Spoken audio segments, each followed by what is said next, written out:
ಕಲಬುರಗಿ ಜಿಲ್ಲೆಯ ಕಾಳಗಿ ತಾಲೂಕಿನ ಹೆಬ್ಬಾಳ ಗ್ರಾಮ ಪ್ರವಾಹ ಭೀತಿಯಲ್ಲಿ ಸಿಲುಕಿದೆ. ನಿರಂತರ ಮಳೆಯಿಂದ ಬೆಣ್ಣೆತೋರ ಜಲಾಶಯ ಭರ್ತಿಯಾಗಿ ಅಪಾರ ಪ್ರಮಾಣದ ನೀರು ಬಿಡುಗಡೆ ಮಾಡಲಾಗಿದೆ. ಇದರಿಂದ ಹೆಬ್ಬಾಳ ಗ್ರಾಮದ ಹೋಟೆಲ್ವರೆಗೂ ನೀರು ನುಗ್ಗಿ ಗ್ರಾಮಸ್ಥರಲ್ಲಿ ಆತಂಕ ಉಂಟಾಗಿದೆ. ನೂರಾರು ರೈತರ ಸಾವಿರಾರು ಎಕರೆ ಉದ್ದು, ಹೆಸರು, ಸೋಯಾ, ತೊಗರಿ ಸೇರಿ ಮುಂಗಾರು ಬೆಳೆ ಜಲಪಾಲಾಗಿದ್ದು ರೈತರು ಆರ್ಥಿಕ ಸಂಕಷ್ಟಕ್ಕೆ ಸಿಲುಕಿದ್ದಾರೆ.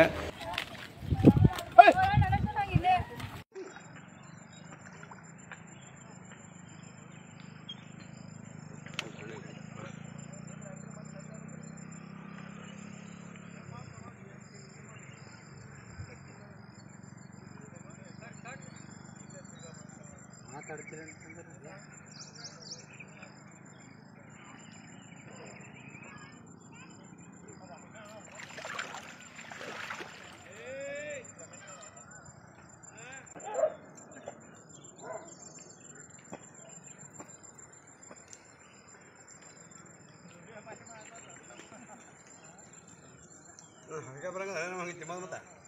Bener bener.